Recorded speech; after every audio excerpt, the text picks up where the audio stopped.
नमस्कार मेरे प्यारे दोस्तों, मैं वैभव एक बार फिर से आप सभी का स्वागत करता हूं आपके अपने ऑनलाइन प्लेटफॉर्म पर। आप सभी मेरे छले भाई बहनों का बहुत बहुत स्वागत है। और आज के सेशन में हम लोग यूपी बीएड काउंसलिंग के संदर्भ में बात करने वाले हैं। ऐसे सभी मेरे भाई बहनों के लिए जो जो यूपी बीएड प्रवेश परीक्षा में शामिल हो चुके हैं, अब उनके लिए रिजल्ट डिक्लेरेशन होगा और उसके बाद काउंसलिंग की प्रक्रिया शुरू होगी।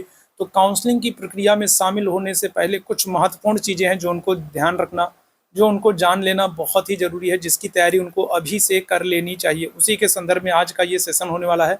और जितने मेरे भाई बहन जुड़ते चल रहे हैं, आप लोगों से निवेदन करूंगा, सेशन को एक बार आप सभी लोग अपने स्तर पर लाइक और शेयर कर दीजिएगा ताकि बाकी साथियों तक ये सेशन पहुंच सके, बाकी साथी जुड़ सके, उनके लिए सेशन हेल्पफुल हो सके।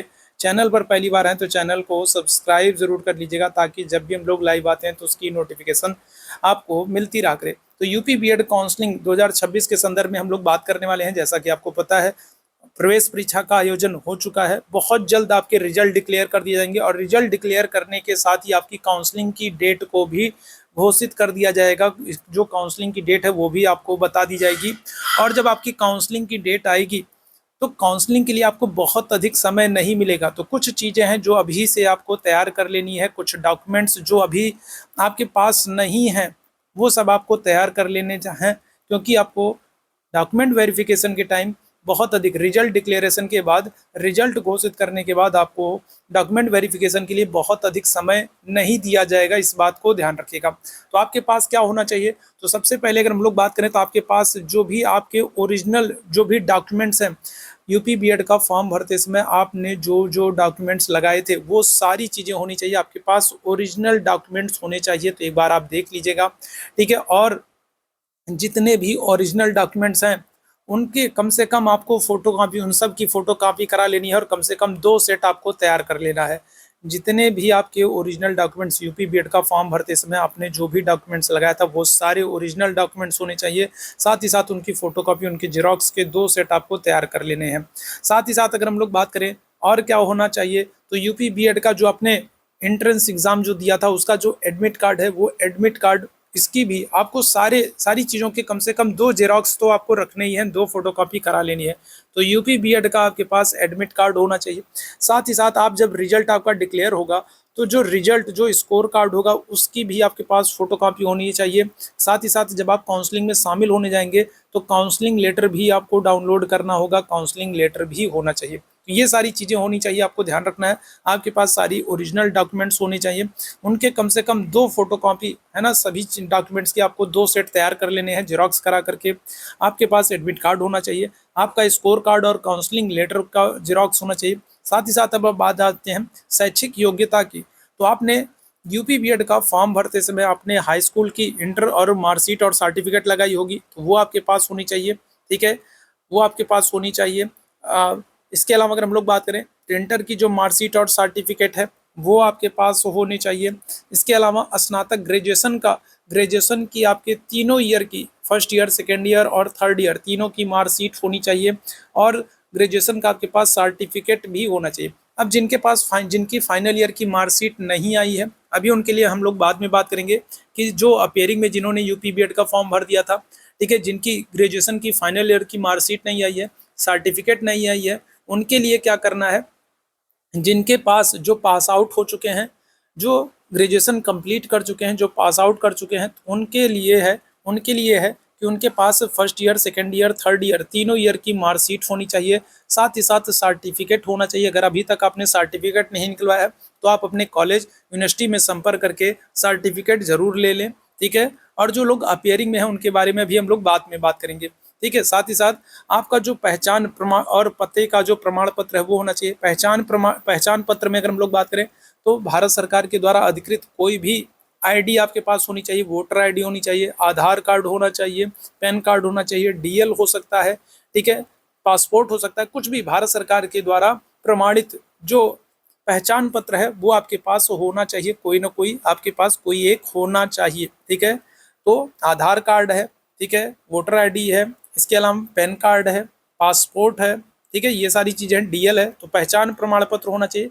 साथ ही साथ पते का प्रमाण पत्र आपने फॉर्म भरते समय, है ना, आधार कार्ड तो हो गया, आपने फॉर्म भरते समय जो है कुछ पते का प्रमाण पत्र लगाया होगा, जैसे कुछ और डिटेल आपने भरी होंगी। जैसे अगर आप ओबीसी कैटेगरी से हैं, एससी कैटेगरी से हैं, एसटी कैटेगरी से हैं तो आपने जाति प्रमाण पत्र लगाया होगा। तो जो जाति प्रमाण पत्र लगवाया होगा वो नवीनतम होना चाहिए, लेटेस्ट वाला होना चाहिए। तो अभी आप बनवा लीजिए क्योंकि आपके पास समय है, क्योंकि रिजल्ट डिक्लेयर होने के बाद आपको बहुत अधिक समय नहीं दिया जाएगा काउंसलिंग के लिए। और तब रिजल्ट डिक्लेयर होने के बाद जब आप जाते हो जाति प्रमाण पत्र बनवाने, आय प्रमाण पत्र नवीनतम वाला लेटेस्ट वाला बनवाने के लिए, तो उन सब में समय लगता है ना। तो ये सारी चीज़ें आप अभी से कर लीजिए, आप तैयार रख लीजिए। जाति प्रमाण पत्र आपके पास लेटेस्ट वाला होना चाहिए, आय प्रमाण पत्र आपके पास लेटेस्ट वाला होना चाहिए, ठीक है। निवास प्रमाण पत्र आपके पास लेटेस्ट वाला होना चाहिए अगर आपने लगाया है। साथ ही साथ आपकी पासपोर्ट साइज की कम से कम 3 फोटो होनी चाहिए, तो इस बात को ध्यान रखिएगा, पासपोर्ट साइज की 3 फोटो होनी चाहिए। साथ ही साथ जो काउंसलिंग के लिए, काउंसलिंग जब आप कराने जाएंगे तो काउंसलिंग के लिए जो आप एडमिट कार्ड जो डाउनलोड करेंगे, है ना, वो तो आपके पास होगा ही होगा। और काउंसलिंग में शामिल होने के लिए जो आपने फीस सबमिट की होगी तो उसकी भी रसीद होनी चाहिए। काउंसलिंग में शामिल होने के लिए आपको रजिस्ट्रेशन फीस जमा करनी होगी, तो उसका भी जेरॉक्स आपको करा लेना है, वो भी आपके पास होनी चाहिए। इसके अतिरिक्त अगर आपने कोई अन्य प्रमाण पत्र लगाया है, जैसे विकलांगता, कुछ जो विकलांग दिव्यांग हैं, है ना, तो उन्होंने अगर दिव्यांग सर्टिफिकेट लगाया है ना, दिव्यांग योग्यता दिखाई है तो उसका सर्टिफिकेट होना चाहिए। अगर आप खेल कोटे को शामिल किए हैं तो उसका प्रमाण पत्र होना चाहिए। अगर आपने एनएसएस ज्वाइन किया था, एनएसएस का प्रमाण पत्र लगाया था तो उसका सर्टिफिकेट आपके पास होना चाहिए। आपने अगर एनसीसी कर रखा है तो उसका भी प्रमाण पत्र आपके पास होना चाहिए। इसके अलावा जो लोग पास आउट हो चुके हैं, है ना, जो लोग पास आउट हो चुके हैं उनके पास माइग्रेशन सर्टिफिकेट भी होना चाहिए, स्थानांतरण प्रमाण पत्र भी होना चाहिए। तो ये कुछ चीज़ें हैं जो आपके पास होनी चाहिए। आप अभी से देख लीजिए, तैयार कर लीजिए, क्योंकि आपको एक बार फिर से कहूँगा, रिजल्ट डिक्लेयर होने के बाद फिर आपको इतना समय नहीं दिया जाएगा कि आप ये सारी चीज़ें करवा पाइए, है ना, क्योंकि इन सारी चीज़ों में समय लगता है, माइग्रेशन सर्टिफिकेट में निकलवाने में या फिर आय जाति निवास बनवाने में, है ना, ये सब बनवाने में समय लगता है। और ये सारी चीज़ें आपकी लेटेस्ट वाली होनी चाहिए, ठीक। हम बात करते हैं उनकी जो लास्ट ईयर में थे, जिन्होंने अपियरिंग में यूपी बीएड का फॉर्म भरा था, जिनका फाइनल ईयर का मार्कशीट नहीं आया है, जिनके पास फाइनल ईयर की डिग्री नहीं है, उनके लिए क्या है, तो आपको जब आप काउंसलिंग में जाएंगे, काउंसलिंग में शामिल होने के लिए जाएंगे, तो वहाँ पर आपको एफिडेविट देना पड़ेगा, शपथ पत्र देना पड़ेगा कि आपको कुछ समय दिया जाएगा और वहाँ पर आपको एफिडेविट देना होगा, शपथ पत्र देना होगा, कितने दिनों के भीतर आप अपनी फाइनल ईयर की मार्कशीट या सर्टिफिकेट को सबमिट कर देंगे। तो वहाँ पर आपको एफिडेविट लगाना होगा, परेशान होने की जरूरत नहीं है, ठीक है। अच्छा, इसके अतिरिक्त बहुत सारे मेरे भाई बहन हैं जिनके आधार में गलतियाँ हैं, है ना, जिनके आधार में गलतियाँ हैं, जिनके पते में गलतियाँ हैं, तो उन सारी चीज़ों को भी अगर आप सुधार सकते हैं तो सुधार करवा लीजिए, ज़्यादा बेहतर है। अन्यथा काउंसलिंग में आपको दिक्कत होगी और वहाँ पर आपको फिर से शपथ पत्र देना पड़ सकता है, इस बात को ध्यान रखिएगा, वहाँ पर आपको एफिडेविट फिर से देना पड़ सकता है।